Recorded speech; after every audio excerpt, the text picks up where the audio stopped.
ദൈവത്തിന് സ്തോത്രം. ദൈവത്തിന്റെ അതിപരിശുദ്ധമായ നാമം വാഴ്ത്തപ്പെടുമാറാകട്ടെ. വീണ്ടും ദൈവത്തിന്റെ വചനവുമായി നമുക്ക് ആയിരിക്കാൻ ദൈവം തന്ന വലിയ കൃപകൾക്കായി സ്തുതിക്കുന്നു. ഫിലിപ്പിയ ലേഖനം 2-ാം അധ്യായത്തിൽ നിന്നാണല്ലോ നാം പഠിച്ചുകൊണ്ടിരിക്കുന്നത്. 1 മുതൽ 5 വരെയുള്ള വാക്യങ്ങൾ നമുക്ക് പഠിക്കുവാനായിട്ട് ദൈവം കൃപ തന്ന് ഇന്ന് 6-ാമത്തെ വാക്യം മുതലാണ് നമ്മൾ പഠിക്കുവാനായിട്ട് ആഗ്രഹിക്കുന്നത്. 2-ാമത്തെ അധ്യായത്തിലെ പ്രതിവാദി വിഷയം എന്ന് പറയുന്ന താഴ്മയും ഐക്യതയും ഉള്ളവരായിരിക്കുക എന്നുള്ളതാണ്. ഐക്യതയുള്ളവരായിരിക്കുക എന്നതാണ്. അതിന് 4 പേരുടെ ഉദാഹരണങ്ങളാണ് 2-ാം അധ്യായത്തിൽ താഴ്മയ്ക്ക് ഉദാഹരണമായി പൗലോസ് അപ്പോസ്തലൻ ഇവിടെ കാണിച്ചിരിക്കുന്നത്. നമുക്ക് ആദ്യം കർത്താവായ യേശു ക്രിസ്തുവിനെ ഒരു ഉദാത്ത ഉദാഹരണമായി കർത്താവായ യേശുക്രിസ്തുവിനെ ചൂണ്ടിക്കാണിക്കുന്നു ആദ്യമായിട്ട്. അത് കഴിഞ്ഞ് ക്രിസ്തു യേശുവിന്റെ മനസ്സുള്ളവരായ അടുത്ത 3 പേര് പൗലോസ് അപ്പോസ്തലൻ, തീമോഥെയോസ്, അതുപോലെ എപ്പഫ്രാദിത്തോസ് നമുക്ക് പഠിക്കുവാനായിട്ട് കഴിയും. 1 മുതൽ 4 വരെയുള്ള വാക്യങ്ങളിൽ ഐക്യതയ്ക്ക് വേണ്ടതായ കാര്യങ്ങളെക്കുറിച്ചാണ് പറഞ്ഞിരിക്കുന്നത്. അതിൽ 4 കാര്യങ്ങൾ നമ്മൾ ആദ്യത്തെ വാക്യങ്ങളിൽ കണ്ടു. 4 കാര്യങ്ങൾ നമുക്ക് ദൈവം ഓൾറെഡി തന്നിരിക്കുന്നുണ്ട്. അതുകൊണ്ട് നമ്മൾ അടുത്ത 4 കാര്യങ്ങൾ ചെയ്യണമെന്ന് അവിടെ പറഞ്ഞിരിക്കുന്നു. 5-ാമത്തെ വാക്യത്തിൽ പറയുന്നു, ഓരോരുത്തരും സ്വന്തം ഗുണമല്ല മറ്റുള്ളവന്റെ ഗുണം കൂടെ നോക്കണം. അതായിരിക്കണം നമ്മൾ സ്വയത്തെ വെടിഞ്ഞ് മറ്റുള്ളവരെ. ക്രിസ്തീയ വിശ്വാസത്തിന്റെ അടിസ്ഥാനം തന്നെയാണ് ക്രിസ്തു നമുക്ക് വേണ്ടി യാഗമായി തീർന്നു. നമുക്ക് വേണ്ടിയാണ് അത്. അതുപോലെ നാമും മറ്റുള്ളവർക്ക് വേണ്ടി പ്രയോജനമുള്ളവരായി തീരണം. ഓരോരുത്തരും സ്വന്തം ഗുണമല്ല മറ്റൊരുത്തന്റെ ഗുണം കൂടെ നോക്കണം. ഞാൻ കഴിഞ്ഞ ക്ലാസ്സിൽ പറഞ്ഞായിരുന്നു, സഭയിലെ ഐക്യത താഴ്മയിൽ നിന്നുണ്ടാകുന്ന താഴ്മ ക്രിസ്തുവിന്റെ ഭാവം പിന്തുടരുന്നതിന്റെ മുഖേനയാണ്, പിന്തുടരുന്ന മൂലമാണ് ഉണ്ടാകുന്നത് നമ്മൾ പഠിച്ചു. നമ്മൾ ക്രിസ്തുവിന്റെ 5-ൽ പറയുന്ന ക്രിസ്തുവേശുള്ള ഭാവം തന്നെ നിങ്ങളിലും ഉണ്ടായിരിക്കട്ടെ എന്ന് പറയുന്നു. അത് വിവരിക്കുന്നത് 6ഉം 7ഉം 8ഉം വാക്യങ്ങളാണ് വിവരിക്കുന്നത്. അതിൽ നമ്മൾ 3-4 കാര്യങ്ങൾ പറഞ്ഞോടെ വിവരിക്കുന്ന കാര്യങ്ങളെ കുറിച്ച് ഞാൻ പെട്ടെന്നൊന്ന് പറഞ്ഞു പോകാം. 1, പിതാവിന്റെ ഇഷ്ടം ചെയ്യുവാനുള്ള ക്രിസ്തുവിന്റെ മനസ്സ്. 2, സ്വാർത്ഥതയില്ലാത്ത നിസ്വാർത്ഥമായ മനസ്സ്. 3-മതായി ശുശ്രൂഷിക്കുന്ന മനസ്സ്. അതുപോലെ തന്നെ 4-മതായി യാഗമായി തീരുന്ന മനസ്സ്. മറ്റുള്ളവർക്ക് വേണ്ടി ചെലവിടുവാനും ചെലവായി പോകുവാനും കാണിക്കുന്ന മനസ്സ്. ഓക്കെ, നമുക്ക് 6-ാമത്തെ വാക്യത്തിലേക്ക് പോകാം. 6ഉം 7ഉം 8ഉം വാക്യങ്ങൾ ഞാൻ ഒരുമിച്ച് വായിക്കാം. ദൈവം അനുവദിച്ചാൽ നമുക്കത് 3 വാക്യങ്ങളും ഇന്ന് തീർക്കണമെന്ന് ഞാൻ ആഗ്രഹിക്കുന്നു. ചിലപ്പോൾ ഞാൻ ഇച്ചിരി സ്പീഡിൽ പോകുമായിരിക്കാം. വായിക്കാം. അവൻ ദൈവരൂപത്തിലിരിക്കെ ദൈവത്തോടുള്ള സമത്വം മുറുകെ പിടിച്ചുകൊള്ളണമെന്ന് വിചാരിക്കാതെ ദാസരൂപമെടുത്ത് മനുഷ്യ സാദൃശ്യത്തിലായി തന്നെത്താൻ ഒഴിച്ച് വേഷത്തിൽ മനുഷ്യനായി വിളങ്ങി തന്നെത്താൻ താഴ്ത്തി ക്രൂശിലെ മരണത്തോളം തന്നെ അനുസരണമുള്ളവനായി തീർന്നു. കർത്താവായ യേശു ക്രിസ്തുവിന്റെ മനസ്സാണ് ഇവിടെ പറയുന്നത്. നമുക്കറിയാം, പൗലോസ് അപ്പോസ്തലന്റെ മിക്കവാറും എല്ലാ ലേഖനങ്ങളിലും വാക്യങ്ങളൊക്കെ ഫുൾ സ്റ്റോപ്പ് ഒന്നും ഇല്ലാതെ ഇങ്ങനെ കുത്തും കോമയൊന്നും ഇല്ലാതെ പറഞ്ഞു പോകുന്ന കാര്യങ്ങളല്ലേ. അത് പറയും, നമ്മൾ ഒരുമിച്ച് വായിക്കുമ്പോൾ നമുക്ക് മനസ്സിലാക്കുവാൻ ഇച്ചിരി ബുദ്ധിമുട്ടുണ്ട്. എന്നാലും നമുക്ക് പിരിച്ച് നമുക്ക് പഠിക്കാം. ഓക്കെ, നമുക്ക് ഓരോ വാക്കുകളായിട്ട് നമുക്ക് പഠിക്കാം. അവൻ ദൈവരൂപത്തിലിരിക്കെ എന്ന് പറയുമ്പോൾ നമ്മൾ ഇങ്ങനെ നമുക്ക് വായിക്കാം, അവൻ ദൈവമായിരിക്കെ. അവൻ ദൈവരൂപത്തിലിരിക്കെ. ഇംഗ്ലീഷ് പറയുന്നേ who being in the form of God. അല്ലെങ്കിൽ he existed in the form of God. അവൻ ദൈവരൂപത്തിലിരിക്കെ. ആ ദൈവരൂപത്തിലിരിക്കെ എന്നത് കർത്താവായ യേശു ക്രിസ്തുവിന്റെ പ്രീ ഇൻകാർണേറ്റ് എക്സിസ്റ്റൻസിനെ കുറിച്ചാണ് പറയുന്നത്. എന്ന് വെച്ചാൽ ജഡത്തിൽ വെളിപ്പെടുന്നതിന് മുമ്പേ തൻ്റെ അവസ്ഥ എന്തായിരുന്നു എന്നാണ് പറയുന്നത്. അവൻ ദൈവരൂപത്തിലായിരിക്കെ, അവൻ ദൈവമായിരിക്കെ. അപ്പം നമുക്ക് ഇതിൽ നിന്ന് മനസ്സിലാക്കുവാൻ കഴിയുന്നത്, ബേത്ലഹേമിൽ മറിയയുടെയും യോസഫിന്റെയും പുത്രനുമായി ജനിച്ചപ്പോൾ ആയിരുന്നില്ല ക്രിസ്തുവിന്റെ ഉത്ഭവം. നമുക്ക് യോഹന്നാന്റെ സുവിശേഷം 1-ാം അധ്യായത്തിൽ കാണുവാൻ കഴിയുന്നുണ്ട്. ആദിയിൽ വചനമുണ്ടായിരുന്നു, വചനം ദൈവത്തോടു കൂടിയായിരുന്നു, വചനം ദൈവമൻ. ആദിയിൽ സർവലോകവും സൃഷ്ടിക്കുന്നതിന് മുമ്പേ, പ്രപഞ്ചത്തിന് അടിസ്ഥാനമിടുന്നതിന് മുമ്പേ, മനുഷ്യനെ നിർമ്മിക്കുന്നതിന് മുമ്പേ, സകലത്തിനും മുൻപേ ദൈവം മാത്രമുള്ള. അപ്പൊ ആ ഒരു അവസ്ഥയിൽ പ്രീ ഇൻകാർണേഷന് മുമ്പെയാണ് ഉത്ഭവം. ഓക്കെ, ഉത്ഭവം എന്ന് പറയാനൊക്കത്തില്ല. ഉത്ഭവമില്ലാത്തവൻ, അനാദിയായവൻ, നിത്യനായവൻ. ദൈവത്തിന് ഉത്ഭവമില്ല, അവസാനവുമില്ല. ഓക്കെ, ഞാൻ അങ്ങനെ പറഞ്ഞത് ആ രീതിയിൽ എടുക്കണം. ഉത്ഭവമില്ലാത്തവൻ, ആ ബethlehem-ൽ ജനിച്ചോ ആയിരുന്നില്ല ക്രിസ്തുവിന്റെ ഉത്ഭവം. ഓക്കെ, അപ്പം ക്രിസ്തു നിത്യത മുതൽ നിത്യത വരെ ദൈവമാണ്. ചിലപ്പം പറയും ദൈവമായിരുന്നു, അല്ല, ദൈവമാണ്. ആയിരുന്നു എന്ന അവസ്ഥയല്ല, ദൈവം ആണ്. അപ്പൊ ഇവിടെ ദൈവരൂപത്തിലിരിക്കാൻ നമ്മൾ വായിച്ചല്ലേ. അപ്പൊ ആ ബീയിങ്, ഹൂ ബീയിങ്, അപ്പൊ അങ്ങനെ പറയുമ്പോൾ ഈ ബീയിങ് എന്ന് പറയുമ്പോൾ നമുക്കറിയാമല്ലോ, ആ ഒരു വ്യക്തിയുടെ ആ സത്തയെ കുറിച്ചാണ് പറയുന്നത്. എന്ന് വെച്ചാല് ഒരു വ്യക്തി ആയിരിക്കുന്നത് സാഹചര്യത്തിന് അനുസരിച്ച് മാറ്റുവാൻ കഴിയാത്ത ചില സ്വഭാവങ്ങളുണ്ട് വ്യക്തികൾ, അല്ലെ? അതിനെയാണ് പറഞ്ഞ ഇന്നർ ബീയിങ്ങിനെ കുറിച്ചാണ് ഈ ബീയിങ് എന്ന് പറയുന്നത്. എന്ന് വെച്ചാൽ very essence of a man which cannot change, ആ മനുഷ്യന്റെ താൻ ആരാണ് എന്നത്, അല്ലെ? ഇപ്പം സൂസൻ എന്ന് പറഞ്ഞു കഴിഞ്ഞാൽ, സൂസൻ, നിങ്ങൾ ആ സൂസൻ എന്ന് പറയുമ്പോൾ ആ സൂസനെ ആരാണെന്ന് നിങ്ങൾക്ക് മനസ്സിലാവും. അതിന്റെ പുറമേയുള്ള രൂപമല്ല, എൻ്റെ സ്വഭാവമാണ്. എടാ, നമ്മൾ ആദ്യമായിട്ട് സൂസൻ എന്ന് പറയുമ്പോൾ, അല്ലെങ്കിൽ നിങ്ങൾ ഓരോരുത്തരെന്ന് പറയുമ്പോൾ നമ്മുടെ സ്വഭാവത്തെ കുറിച്ചാണ് നമ്മൾ ആദ്യം ഓർക്കുന്നത്, അല്ലേ? അപ്പൊ ആ എന്നേക്കും നിലനിൽക്കുന്നത്, മാറ്റപ്പെടാത്ത ചില സ്വഭാവ സവിശേഷ ഇന്നർ ബീയിങ്ങിനെ കുറിച്ചാണ് അങ്ങനെ പറയുന്നത്. അപ്പൊ ഇവിടെ പറയുന്ന ദൈവരൂപത്തിൽ ഇരിക്കുക എന്ന് പറഞ്ഞാൽ, ആ ദൈവരൂപം എന്ന് പറയുന്ന ദൈവത്തിന്റെ സ്വഭാവം എന്ന് പറയാൻ കഴിയും, അല്ലെ? അപ്പൊ ആ ദൈവിക സ്വഭാവം നിത്യമാണ്. നമ്മള് പുതിയ നിയമത്തിൽ കർത്താവിന് ഈ ലോകത്തിലായിരുന്നപ്പോൾ ദൈവ സ്വഭാവവും ദൈവവും മനുഷ്യനുമായിരുന്നു. അപ്പൊ ഈ ദൈവ രൂപത്തിലെന്ന് പറയുന്നത് നിത്യമായ സ്വഭാവമാണ്, ഒരിക്കലും മാറ്റപ്പെടാത്തതാണ്. ഈ ലോകത്തിൽ, ഈ ഭൂമിയിൽ ജീവിച്ചപ്പോൾ മനുഷ്യനായിരുന്നെങ്കിലും ദൈവത്തിന്റെ ആ ദൈവികമായ സത്തയ്ക്ക്, അല്ലെങ്കിൽ ആ ബീയിങ്ങിന് മാറ്റം വന്നില്ല. അവൻ ദൈവരൂപത്തിലിരിക്കെ എന്നും ദൈവമായിരുന്നു. അപ്പൊ എന്നേക്കും നിലനിൽക്കുന്ന ദൈവിക ആ സ്വഭാവം, അല്ലെങ്കിൽ ആ ദൈവം എന്ന അവസ്ഥ. നമുക്കറിയാം, ഭൂമിയിൽ ജീവിച്ചിരുന്നപ്പോൾ 100% ദൈവവുമായിരുന്നു, 100% മനുഷ്യനുമായി. ദൈവികമായ ക്രിസ്തുവിന്റെ സ്വഭാവത്തോട് ആഡ് ചെയ്യപ്പെട്ട സ്വഭാവമാണ് മനുഷ്യ സ്വഭാവം എന്നുള്ളത്. അല്ലാതെ ദൈവ സ്വഭാവം മാറ്റി വെച്ചിട്ട് മനുഷ്യവേഷത്തിലായതല്ല, അല്ലെങ്കിൽ മനുഷ്യനായതല്ല. ആ 100% ദൈവിക സ്വഭാവത്തോടു കൂടെ മനുഷ്യ സ്വഭാവം കൂടെ ആഡ് ചെയ്യപ്പെട്ടതാണ്. അത് നമ്മൾ മനസ്സിലാക്കണം, അത് ഹൃദയത്തിൽ ഉറച്ചിരിക്കണം.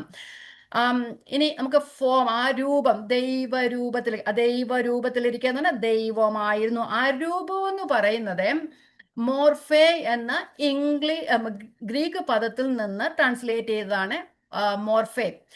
അപ്പം ഈ മോർഫേ എന്ന പദം കൊണ്ട് ഉദ്ദേശിക്കുന്നത് inner nature or essential character of A person or A thing, rather than just as an accidental outer shape. എന്ന് പറഞ്ഞാൽ ഒരു വ്യക്തിയുടെയോ വസ്തുവിന്റെയോ ആന്തരിക സ്വഭാവത്തെയോ സത്തയെ വെളിപ്പെടുന്ന സവിശേഷ രൂപം എന്ന് പറഞ്ഞാൽ നമ്മളുടെ ഇന്നർ സ്വഭാവത്തെ മനസ്സിലാക്കുന്ന, ഇത് നമ്മുടെ ഔട്ടർ പ്രകൃതിക്കനുസരിച്ച് മാറ്റം വരുന്നതല്ല മോർഫേ എന്ന് പറയുന്നത്. പക്ഷെ ഔട്ടർ ആകൃതി, അല്ലെങ്കിൽ നമ്മുടെ ആകൃതി നമ്മൾ പറയത്തില്ലേ, അതിനെ സ്കീമ എന്ന പദം കൊണ്ടാണ് ഉദ്ദേശിക്കുന്നത്. അപ്പൊ സ്കീമായും മോർഫേ എന്ന് പറഞ്ഞാൽ ആന്തരികമായ, അപ്പൊ ദൈവിക സ്വഭാവവും നമുക്ക് പറയുവാനായിട്ട് കഴിയും. ആ ദൈവ സ്വരൂപം, ഞാൻ മുമ്പേ പറഞ്ഞതുപോലെ ഒരു വ്യക്തി ആരാണ് എന്ന് പറയുന്ന അവസ്ഥ, ആ ബീയിങ്. അപ്പൊ സ്വരൂപം, ആ വ്യക്തി യഥാർത്ഥത്തിൽ എന്താണോ എന്ന് വെളിപ്പെടുന്നത്, മാറ്റുവാൻ കഴിയാത്ത. ഒരു ചെറിയ എക്സാമ്പിൾ പറഞ്ഞു കഴിഞ്ഞാല് എനിക്കറിയാം ഇച്ചിരി ബുദ്ധിമുട്ടാണ് മനസ്സിലാക്കാൻ. ഒരു എക്സാമ്പിൾ ഞാൻ പറയാം. ഇപ്പം നമ്മള് മാങ്ങകൾ ഉണ്ടല്ലോ, നമ്മൾ പല തരത്തിലുള്ള മാങ്ങകളുണ്ട്. ഇപ്പൊ ഈ ന്യൂ വെർഷനെ കുറിച്ചൊന്നും അല്ല ഞാൻ പറയുന്നത്. പക്ഷെ മാങ്ങകൾ പല ആകൃതിയിലും പല കളറിലും ഒക്കെ ഉണ്ടല്ലേ. പക്ഷേ എല്ലാ മാങ്ങകളുടെയും തനതായ ഒരു സ്വഭാവ വിശേഷതകളൊക്കെ ഉണ്ടല്ലേ. അതിന് ടേസ്റ്റിന് വ്യത്യാസം ഉണ്ടെങ്കിലും പക്ഷെ അത് നമ്മൾ മാങ്ങ കഴിച്ചാൽ ചക്കയാണെന്നൊന്നും നമ്മൾ പറയത്തില്ല അല്ലേ. മാങ്ങ തന്നെയായിരിക്കും അത്. മാങ്ങയുടെ ചില ഇച്ചിരി ടേസ്റ്റ് വ്യത്യാസമൊക്കെ ഉണ്ടെങ്കിലും മാങ്ങയ്ക്ക് തനതായ ഒരു സ്വഭാവമുണ്ട്. ഇപ്പം മനുഷ്യന് പല ആകൃതിയിലും ഷേപ്പിലും ഒക്കെ ഉണ്ടെങ്കിലും മനുഷ്യന് തനതായ ഒരു വ്യക്തിത്വം ഉണ്ടല്ലേ. അതുപോലെ തന്നെ ഇപ്പം അങ്ങനെ അങ്ങ് ഉദ്ദേശിച്ചാൽ മതി. അപ്പം നമ്മളുടെ ഇന്നർ സ്വഭാവം മാറ്റുവാൻ കഴിയുന്നതല്ല, ഔട്ടർ ആയിട്ടുള്ള രീതിയിലൊക്കെ മാറ്റം വന്നാലും ഇന്നർ ആ ബീയിങ് ചേഞ്ച് ചെയ്യാനാകാത്ത. അതിനാണ് ഇവിടെ ദൈവമായിരിക്കെ എന്ന് പറയുമ്പോൾ ആ ഫോം എന്ന മോർഫ എന്ന പദം ഉപയോഗിച്ചിരിക്കുന്നത്. ഔട്ടർ നമ്മൾ പറഞ്ഞു വരുമ്പം മനസ്സിലാവും, ഔട്ടർ ആയിട്ടുള്ള കാര്യമല്ല, ഇന്നർ ആ ദൈവത്തിന്റെ സ്വഭാവം, ആ ദൈവമായിരിക്കെ എന്ന ആ പദം വരുന്നത്. അപ്പൊ മോർഫെ എന്ന പദത്തിൽ നിന്നാണ് ഉപയോഗിച്ചിരിക്കുന്ന ഇന്നർ. ആ ദൈവിക സ്വഭാവം എന്നത്, ക്രിസ്തുവിന്റെ ദൈവിക സ്വഭാവം എന്നല്ല, ദൈവം എന്നത് ഒരിക്കലും മാറ്റമില്ലാത്തതാണ്. ആ മനുഷ്യരൂപം ആഡ് ചെയ്യപ്പെട്ടതാണ്. ദൈവ സ്വഭാവം ഒരിക്കലും ആഡ് ചെയ്യപ്പെട്ടല്ല, അതിനൊരിക്കലും ചേഞ്ച് ഇല്ല, അത് നിത്യമാണ്. ഓക്കെ, അപ്പൊ ഇവിടെ പറയുന്നത് ദൈവരൂപത്തിലിരിക്കെ. അപ്പൊ ഈ ദൈവത്തിന്റെ അതേ രൂപവും സാദൃശ്യവുമാണ് ക്രിസ്തുവിന് അല്ലേ. അപ്പൊ നമ്മൾ അങ്ങനെയാണ് കർത്താവായ യേശു ക്രിസ്തു ഫിലിപ്പോസിനോട് പറയുന്നുണ്ട്, എന്നെ കണ്ടവൻ എന്നെ പിതാവിനെ കണ്ടിരിക്കുന്നു. ദൈവത്തെ ആരും ഒരു നാളും കണ്ടിട്ടില്ല, പിതാവിന്റെ മടിയിൽ ഇരിക്കുന്ന ഏകജാതനായ പുത്രൻ അത് വെളിപ്പെടുത്തിയിരിക്കുന്നു. അപ്പൊ ആ ദൈവിക സ്വഭാവത്തെ കുറിച്ചാണ് പറയുന്നത്. നമുക്കറിയാം ദൈവം എന്ന് പറയുന്നത് സ്പിരിറ്റാ അല്ലേ, ആത്മാവാണ്, കാണുവാൻ കഴിയത്തില്ല അങ്ങനെയുള്ള. പിന്നെ ദൈവത്തിന് കണ്ണുണ്ട്, കാലുണ്ട്, ചെവിയുണ്ട് എന്നൊക്കെ പറയുന്നുണ്ട്. പക്ഷെ അത് നമുക്ക് മനസ്സിലാക്കുവാൻ വേണ്ടി ദൈവം നമ്മെ സ്പർശിക്കും, ദൈവം നമ്മെ കാണും, ദൈവം നമ്മളുടെ പ്രാർത്ഥന കേൾക്കും. അങ്ങനെ നമുക്ക് മനസ്സിലാക്കാൻ വേണ്ടിയാണ് ദൈവത്തിന് കണ്ണ്, കാല്, എൻ്റെ ചിറകിന്മേൽ വഹിച്ചു എന്നൊക്കെ പറയത്തില്ലേ, അങ്ങനെയൊക്കെ പറഞ്ഞത്. പക്ഷെ അങ്ങനെ ആയിട്ടുള്ള ഒരു രൂപമേ അല്ല ദൈവത്തിന്. ദൈവം ആത്മാവാണ്, നമുക്ക് വിവരിക്കാൻ കഴിയാത്ത ആ രീതിയാണ് ദൈവത്തിന് ഉള്ളത്. അപ്പം ദൈവരൂപത്തിലിരിക്കുക എന്ന് പറയുമ്പോൾ ആ ദൈവരൂപം എന്ന് പറഞ്ഞാൽ ഗോഡ് ഇസ് എ സ്പിരിറ്റ്. അപ്പൊ അത് നമുക്ക് ആ കണ്ണും കാതും എന്നൊക്കെ പറയുന്നത് നമുക്ക് മനസ്സിലാക്കാൻ വേണ്ടി. ബൈബിളിൽ ഇങ്ങനെ സ്പിരിറ്റ് എങ്ങനെയാ മനസ്സിലാക്കുന്നതൊക്കെ നമ്മൾ വായിക്കുമ്പോൾ നമുക്ക് തോന്നത്തില്ലേ. അതുകൊണ്ട് നമുക്ക് മനസ്സിലാക്കാൻ വേണ്ടി പറയുന്നതാണ്. ദൈവം കേൾക്കുന്നു എന്നതിനാണ് ദൈവത്തിന്റെ കണ്ണെന്ന് കാണുന്നത് അല്ലേ. അങ്ങനെയാണ് അങ്ങനെ പറയുന്നത്. ഓക്കെ, അപ്പം ദൈവരൂപത്തിലിരിക്കെ, ആ ദൈവമായിരിക്കെ നമുക്കറിയാം എബ്രായ ലേഖനം 1-ാം അധ്യായത്തിൽ പറയുന്നുണ്ട്. 1:3 വായിക്കുന്നില്ല, ജസ്റ്റ് ഒന്ന് പറഞ്ഞു പോകുന്നതേ ഉള്ളൂ. ക്രിസ്തു ദൈവത്തിന്റെ തേജസ്സിന്റെ പ്രഭയും തത്വത്തിന്റെ മുദ്രയുമാണെന്ന് പറയുന്നത്. അപ്പം ദൈവമാണ്, ആ ദൈവത്തിന്റെ തേജസ്സിന്റെ പ്രഭയും തത്വത്തിന്റെ. അപ്പൊ അന്ന് അതേ തേജസ്സും അതേ സ്വരൂപവുമാണ് ക്രിസ്തുവിന്. അപ്പം പുത്രനാണ്, ദൈവപുത്രനാണ്, ദൈവമാണ്. ആ പിതാവും പുത്രനും പരിശുദ്ധാത്മാവും ഒരേ അവസ്ഥയിലാണ്. അപ്പം ക്രിസ്തുവിന്റെ ദൈവത്വത്തിന് ഒരു മാറ്റവുമില്ല എന്നതാണ് അവിടെ പറയുന്നത്. യോഹന്നാന്റെ സുവിശേഷം 1-ാം അധ്യായം, ആദിയിൽ വചനം ഉണ്ടായിരുന്നു, വചനം ദൈവത്തോടു കൂടെയായിരുന്നു, വചനം ദൈവമായിരുന്നു, പിതാവായ ദൈവത്തെ പോലെ തന്നെ ദൈവമായിരുന്നു. ആ 1:14 പറയുന്നുണ്ട്, ദൈവമായിരുന്നവൻ ജഡത്തിൽ വെളിപ്പെട്ടു, അതാണ് യേശു ക്രിസ്തു എന്ന് പറയുന്നത്. അതുപോലെ തന്നെ കൊലോസ്യ ലേഖനത്തിൽ നമുക്ക് കാണുവാനായിട്ട് കഴിയുന്നുണ്ട്, ദൈവത്തിന്റെ പ്രതിമയാണ്. ആ പ്രതിമ എന്ന് പറയുമ്പോൾ ഒരാളുടെ അതേ ഒരു സ്വരൂപം അല്ലേ. അപ്പം ദൈവത്തിന്റെ അധികാരമുള്ളവൻ. അവിടെ കൊലോസ്യലേഖനത്തിൽ ഇച്ചിരി കൂടുതൽ പറയുന്നുണ്ട്, ഞാൻ വായിച്ചു വിടാം. എല്ലാ അധികാരം, ദൈവത്തോടുള്ള സമത്വം, എല്ലാ അധികാരങ്ങളും പിതാവായ ദൈവത്തെ പോലെ സകല അധികാരങ്ങളും ഒരുപോലെ ഉണ്ടായിരുന്നവനായിരുന്നു ക്രിസ്തു അല്ലെ. വായിക്കാം, കൊലോസ്യർ 1:15. അവൻ അദൃശ്യനായ ദൈവത്തിന്റെ പ്രതിമയും സർവ സൃഷ്ടിക്കും ആദ്യജാതനുമാകുന്നു. സ്വർഗത്തിലുള്ളതും ഭൂമിയിലുള്ളതും ദൃശ്യമായതും അദൃശ്യമായതും, സിംഹാസനങ്ങളാകട്ടെ, കർത്തൃത്വങ്ങളാകട്ടെ, വാഴ്ചകളാകട്ടെ, അധികാരങ്ങളാകട്ടെ, സകലവും അവൻ മുഖാന്തരം സൃഷ്ടിക്കപ്പെട്ടു. അവൻ മുഖാന്തരവും അവനായും സകലവും സൃഷ്ടിക്കപ്പെട്ടിരിക്കുന്നു. അവൻ സർവത്തിനും മുമ്പേ ഉള്ളവൻ, അവൻ സകലത്തിനും അധികാരിയുമായിരിക്കും. അപ്പം ദൈവത്തോടൊപ്പമുള്ള അധികാരം, ദൈവമായവൻ. അങ്ങനെ അങ്ങനെ പറയുമ്പോൾ നമുക്ക് ദൈവത്തെ ആരും കണ്ടിട്ടില്ല, പക്ഷെ ഭൂമിയിൽ ദൈവപുത്രൻ ദൈവത്തിന്റെ സ്വഭാവം നമുക്ക് മനസ്സിലാക്കി തന്നു. ദൈവത്തിന്റെ ഇന്നർ ബീങ് എന്താണെന്ന് നമുക്ക് മനസ്സിലാക്കി തന്ന പുത്രനിലൂടെയാണ് നമുക്ക് ദൈവത്തെ മനസ്സിലാക്കുവാനായിട്ട് കഴിയുന്നത്. ഓക്കെ, ഇനി ദൈവരൂപം എന്ന് പറയുന്നത് ആ ദൈവമായിരിക്കെ, ആ ദൈവ സ്വഭാവത്തിന് ഒരിക്കലും മാറ്റം വരുന്നില്ല. മാറ്റം വന്ന് മനുഷ്യരൂപം കൂടെ സ്വരൂപം കൂടെ ആടപ്പെട്ട് ഇത് ചെയ്തത് കൊണ്ടാണ്. അത് അവൻ ദൈവരൂപത്തിലിരിക്കെ, അവൻ ദൈവമായിരിക്കുക. ഇന്റേണൽ ബീയിങ്ങിന്, ആ ഇന്റേണൽ എസൻസിന് ഒരു മാറ്റവും വന്നില്ല എന്നാണ് അതിൻ്റെ അർത്ഥം. ഈ ഭൂമിയിലേക്ക് മനുഷ്യനായി വന്നപ്പോഴും തൻ്റെ ആ ഇന്റർ നേച്ചറിന് വ്യത്യാസം വന്നില്ല എന്നതാണ് അതിൻ്റെ അർത്ഥം. ഓക്കെ, ഇനി നമുക്ക് ദൈവത്തോടുള്ള സമത്വം മുറുകെ പിടിക്കണം എന്ന് വിചാരിക്കാതെ, ആ ദൈവത്തോടുള്ള തുല്യത മുറുകെ പിടിക്കണം എന്ന് വിചാരിക്കാതെ, പിതാവായ നിത്യത മുതൽ നിത്യത വരെ പിതാവായ ദൈവവും പുത്രനായ ദൈവവും പരിശുദ്ധാത്മാവായ ദൈവവും തുല്യരാണ് എന്നാണ് അതിൻ്റെ അർത്ഥം. ആ സമത്വം മുറുകെ പിടിക്കുക, ആ ദൈവത്തോട് തന്നെ, പിതാവായ ദൈവത്തോടും പരിശുദ്ധാത്മാവായ ദൈവത്തോടും തുല്യതയുണ്ടായിരുന്ന മനുഷ്യപുത്രൻ, യേശു ക്രിസ്തു ഈ ലോകത്തിലേക്ക് ഇറങ്ങി വന്നു. അപ്പം മനസ്സിലാക്കണം, നിത്യത മുതൽ നിത്യത വരെ മൂന്നാളത്വങ്ങളും ദൈവമാണ്. അതിനൊരിക്കലും മാറ്റം വരാത്തതാണ്. മൂന്നാളത്വങ്ങളും ദൈവമാണ്, ദൈവങ്ങളല്ല, ദൈവമാണ്.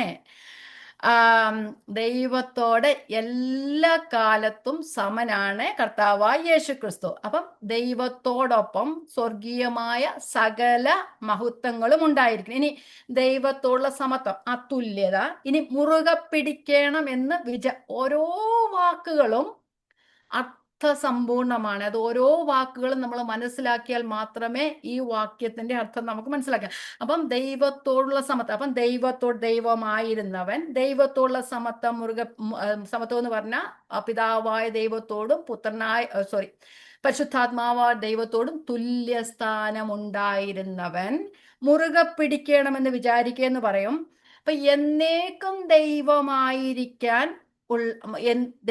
എന്നേക്കും ദൈവമായിരിക്കുന്നവൻ, അപ്പൊ എന്നേക്കും സ്വർഗീയ മഹത്വം ആസ്വദിക്കാൻ കഴിയുന്നവൻ, എന്നേക്കും സ്വർഗസ്ഥലങ്ങളിൽ വാസം ചെയ്യുവാൻ കഴിയുന്നവൻ, അത് മുറുകെ പിടിക്കണമെന്ന് വിചാരിക്കാതെ എന്ന് പറഞ്ഞാൽ അത് എപ്പോഴും അങ്ങനെ തന്നെ ഇരിക്കണം, സ്വർഗസ്ഥലങ്ങളിൽ മാത്രം ഇരിക്കണമെന്ന് വിചാരിക്കാതെ ആ മഹത്വത്തിൽ തന്നെ, ആ ദൈവത്തിന്റെ മഹത്വത്തിൽ തന്നെ ഇരിക്കണമെന്ന് വിചാരിക്കാതെ.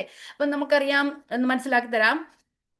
ക്രിസ്തു ഈ ലോകത്തിൽ വന്നപ്പോൾ സാധാരണ ഒരു മനുഷ്യനായ വന്നത് അല്ലേ? ക്രിസ്തുവിനെ കാണുന്നവർ ഒരു മനുഷ്യനെന്നാ വിചാരിച്ചിരുന്നത്. അപ്പം ആ ദൈവം എന്ന് പറയുമ്പോൾ നമുക്കറിയാം ഒരു തേജസ്സും ഒരു പ്രകാശവും ഒക്കെ ഉള്ളതാണെന്ന് നമ്മൾ കണ്ടിട്ടില്ലെങ്കിലും നമുക്ക് നമ്മുടെ ഒരു ബോധമുണ്ട് നമ്മുടെ ഉള്ളിൽ, അല്ലേ?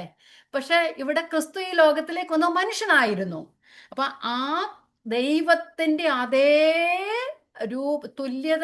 തുല്യതയില് സ്വർഗത്തിൽ മാത്രം ഇരിക്കുവാൻ കഴിവുണ്ടായിരുന്നിട്ടും ആ മഹത്വമെല്ലാം വെടിഞ്ഞ് ഈ ലോകത്തിലേക്ക് ഇറങ്ങി വന്നു. പറഞ്ഞാൽ മുറുകെ പിടിക്കാമെന്ന് വിചാരിച്ചാൽ എനിക്ക് അവിടെ ഇരിക്കാം, പക്ഷെ ഞാൻ അതൊന്ന് മാറ്റിവെച്ചു, മുറുകെ പിടിക്കണമെന്ന് വിചാരിക്കാതെ.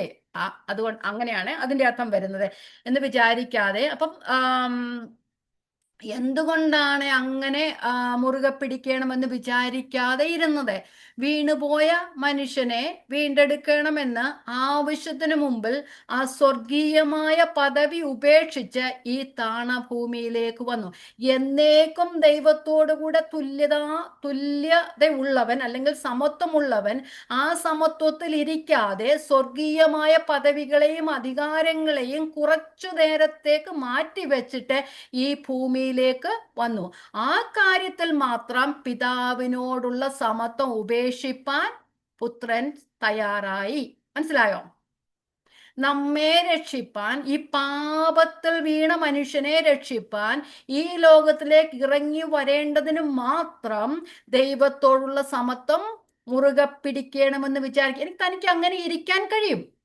എന്നിട്ടും ഈ ലോകത്തിലേക്ക് നമുക്ക് വേണ്ടി ആ മഹത്വങ്ങളൊക്കെ കുറെ നേരത്തേക്ക് ഉപേക്ഷിച്ച് ഈ ലോകത്തിലേക്ക് ഇറങ്ങി വന്നു എന്ന് പറയുമ്പോൾ തൻ്റെ അസ്തിത്വത്തിന്റെ അല്ലെങ്കിൽ ആ എക്സിസ്റ്റന്റിന്റെ ആ സ്വഭാവത്തിന് മാറ്റം വന്നില്ല. ആ പ്രകൃതിക്ക് മാത്രമാണ് മാറ്റം വന്നത്. ദൈവം തന്നെയാണ്. ദൈവം എന്ന ആ സ്വഭാവത്തിനോ ദൈവത്തിന്റെ അവസ്ഥയ്ക്കോ മാറ്റം വന്നില്ല. ആ കർത്താവ് അത് ഉണ്ട്. പക്ഷെ സ്വർഗീയ മഹത്വങ്ങളും സ്വർഗീയ പദവികളും ദൂതന്മാരുടെ സേവയും സ്വർഗീയ വാസവും ഒക്കെ ഉപേക്ഷിച്ച് ഈ ലോകത്തിലേക്ക് വന്നു എന്നതാണ് അതിൻ്റെ അർത്ഥം. ഒക്കെ നമുക്ക് 2 കൊരിന്ത്യർ 8:9 നമുക്ക് എല്ലാവർക്കും അറിയാവുന്ന വാക്യമാ. നമ്മുടെ കർത്താവായ യേശു ക്രിസ്തു സമ്പന്നനായിരുന്നിട്ടും തൻ്റെ ദാരിദ്ര്യത്താൽ നിങ്ങൾ സമ്പന്നരാകേണ്ടതിനെ നിങ്ങൾ നിമിത്തം ദരിദ്രനായി തീർന്ന കൃപ നിങ്ങൾ ഓർക്കുന്നുവല്ലോ. നമ്മൾ 2 കൊരിന്ത്യർ അധ്യായത്തിൽ നമ്മൾ 2 കൊരിന്ത്യർ പഠിച്ചപ്പോൾ നമ്മൾ പഠിച്ച എന്ന് പറഞ്ഞാല് നമുക്ക് വേണ്ടി ദരിദ്രനായി തീർന്നവൻ. കർത്താവ് സമ്പന്നനായിരുന്നു, പക്ഷെ ആ സമ്പന്നതയൊക്കെ ഉപേക്ഷിച്ച് ഈ ലോകത്തിലേക്ക് വന്നു. ഈ ഭാഗത്ത് നമ്മൾ പറയുമ്പോൾ ദൈവത്തിന്റെ കർത്താവ് ഈ ലോകത്തിൽ വന്ന് മനുഷ്യ സ്വരൂപം സ്വീകരിച്ചെങ്കിലും പക്ഷെ ദൈവരൂപത്തിന് മാറ്റം വന്നില്ല. ഒരു എക്സാമ്പിൾ ഞാൻ പറഞ്ഞു കഴിഞ്ഞാൽ, നമ്മള് ഒരു ദരിദ്രനായ ഒരു മനുഷ്യൻ സമ്പന്നനായി തീർന്നു. ആ സമ്പന്നനായി തീരുമ്പോൾ ആ മനുഷ്യത്വം എന്ന ആ ഇന്നർ അവസ്ഥയ്ക്ക് മാറ്റം വരുന്നില്ല, അല്ലേ? അവന്റെ ആ അധികാരത്തിന് ചിലപ്പോൾ മാറ്റം വന്നിരിക്കും, ആ സ്റ്റാറ്റസിൽ മാറ്റം വന്നിരിക്കും, ജീവിത നിലവാരത്തിൽ മാറ്റം വരുന്നു എന്നല്ലാതെ മനുഷ്യൻ എന്ന അവസ്ഥയ്ക്ക് മാറ്റം വരുന്നില്ല. അതുപോലെ തന്നെ ക്രിസ്തുവും ദൈവവുമായിരുന്നവൻ ഈ ലോകത്തിലേക്ക് മനുഷ്യരൂപം സ്വീകരിച്ചു വന്നപ്പോൾ ദൈവം എന്ന അവസ്ഥയ്ക്ക് മാറ്റം വന്നില്ല. മനുഷ്യ സ്വരൂപം കൂടെ അവിടെ ആഡ് ചെയ്യപ്പെട്ടു. അതാണ് അതിന്റെ അർത്ഥം. അപ്പൊ ആ മുറുകെ പിടിക്കണമെന്ന് വിചാരിക്കാതെ എന്ന് പറഞ്ഞാൽ, മഹാസമ്പന്നനായിരുന്ന കർത്താവ് ഈ നാം ആയിരിക്കുന്ന അവസ്ഥയിലേക്ക്, ഈ താണഭൂമിയിലേക്ക് നമ്മൾ ഓരോരുത്തരും നിമിത്തം ഇറങ്ങി വന്നു. ആ തൻ്റെ ആ മനുഷ്യ പ്രകൃതിയുള്ള ബന്ധത്തിൽ മനുഷ്യരൂപം സ്വീകരിച്ചപ്പോൾ സ്വർഗീയമായ നമുക്ക് വേണ്ടി പാപയാഗമായി തീരുവാൻ വേണ്ടി സ്വർഗത്തിലേക്ക് ഇറങ്ങി വന്നപ്പോൾ ആ ദൈവത്തിന്റെ ആ തുല്യത ഉള്ള ആ മഹത്വം അല്ലെ സ്വർഗീയവാസം ഉപേക്ഷിച്ച് ഈ ലോകത്തിലേക്ക് ഇറങ്ങി വന്നു എന്നാണ് അതിന്റെ അർത്ഥം.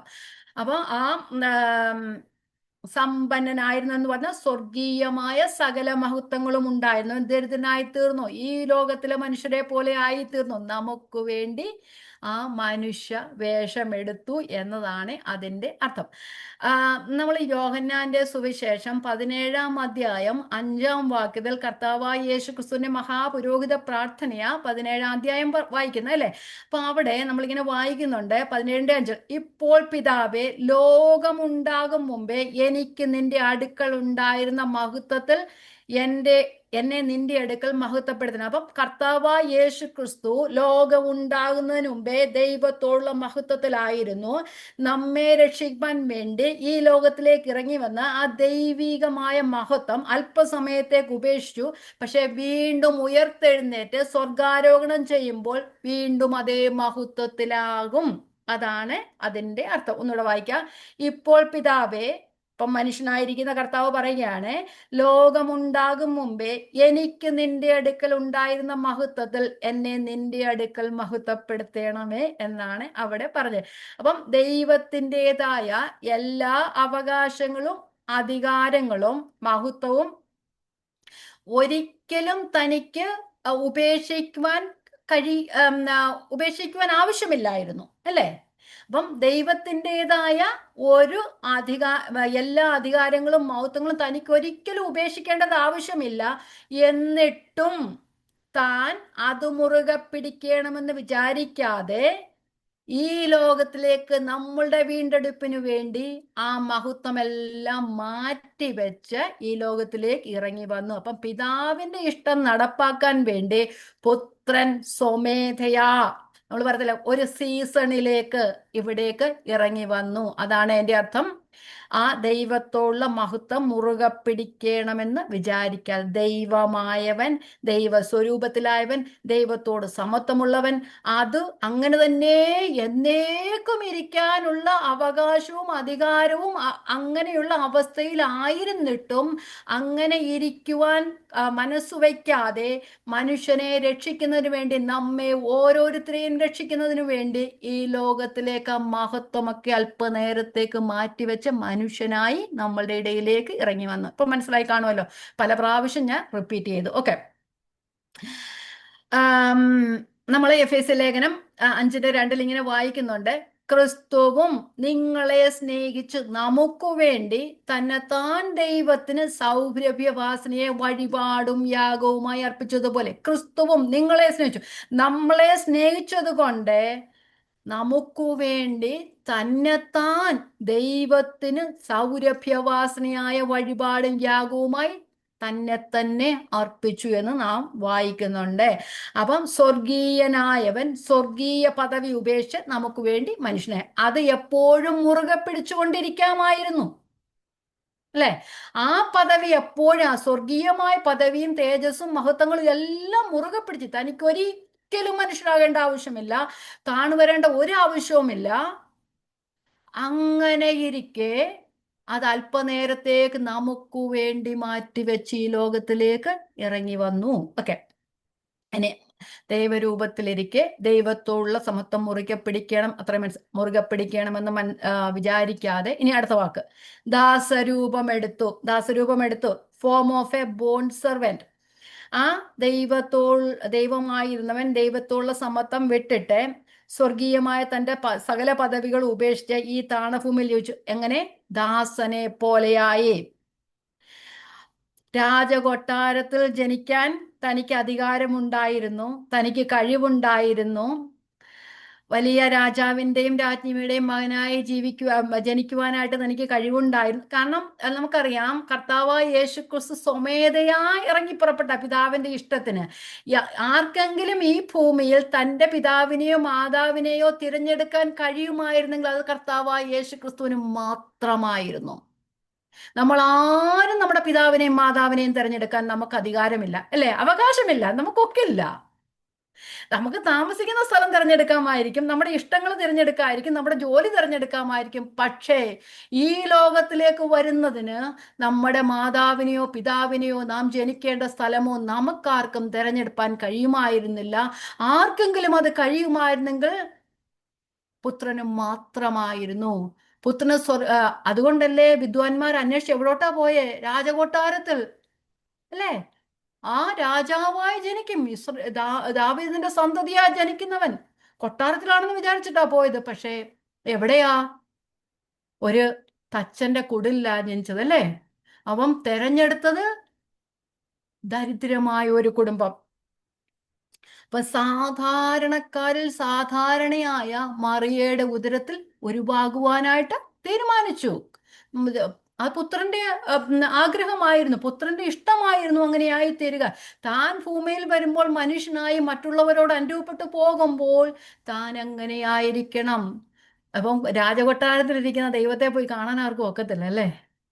താൻ മറ്റു മനുഷ്യരുടെ കൂടെ നടക്കുമ്പോൾ മാത്രമേ എല്ലാവർക്കും പ്രാപ്യമായിരുന്നുള്ളൂ. എല്ലാവർക്കും കുറച്ചു പേർക്ക് മാത്രമേ ആ രാജകൊട്ടാരത്തിൽ പോയി കാണുവാനായിട്ട് കഴിയുമായിരുന്നുള്ളൂ അല്ലേ?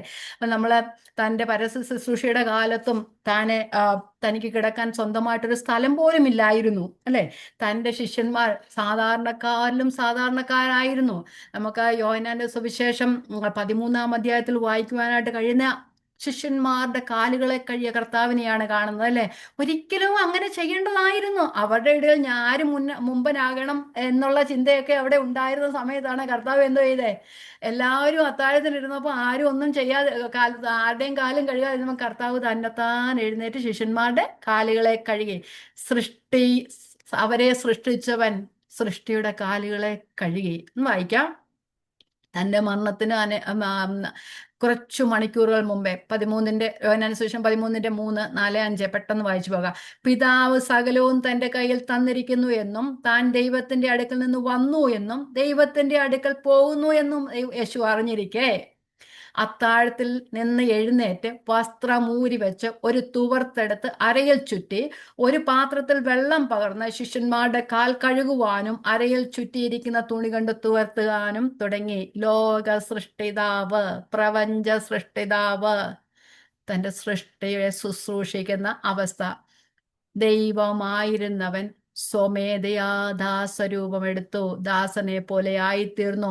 ഈ ലോകത്തിൽ ജീവിച്ചപ്പോൾ മറ്റുള്ളവരുടെ തുപ്പലേറ്റു, അടികൊണ്ടു, അല്ലെ, ഒരു ബോണ്ട് സർവന്റിനെ പോലെ ആയിത്തീർന്നു. കർത്താവ് മത്തായി സുവിശേഷം 20:28 പറയുന്നുണ്ട്, മനുഷ്യപുത്രൻ ശുശ്രൂഷ ചെയ്യിപ്പാനല്ല, ശുശ്രൂഷിപ്പാനും അനേകർക്ക് വേണ്ടി തന്റെ ജീവനെ മറുവിലയായി കൊടുപ്പാനും തന്നെ വന്നിരിക്കുന്നു എന്ന് പറഞ്ഞല്ലേ. അതുപോലെ തന്നെ ആയിത്തീർന്നു. ശുശ്രൂഷിപ്പാൻ വന്ന യേശു ദാസരൂപമെടുത്തു. നമുക്കറിയാം, ഫിലിപ്പിയിലെ വിശ്വാസികളിലെ ചില ഐക്യതയുടെ പ്രശ്നങ്ങളൊക്കെ ഉണ്ടായിരുന്നു. അവരിലെ ഭിന്നതകളൊക്കെ, ചെറിയ ഒരു ബുദ്ധിമുട്ടുകളൊക്കെ ഉണ്ടായിരുന്നു. അപ്പം പോൾ അവരോട് പറയുക, ക്രിസ്തുവിന്റെ മനസ്സുള്ളവരാകുക.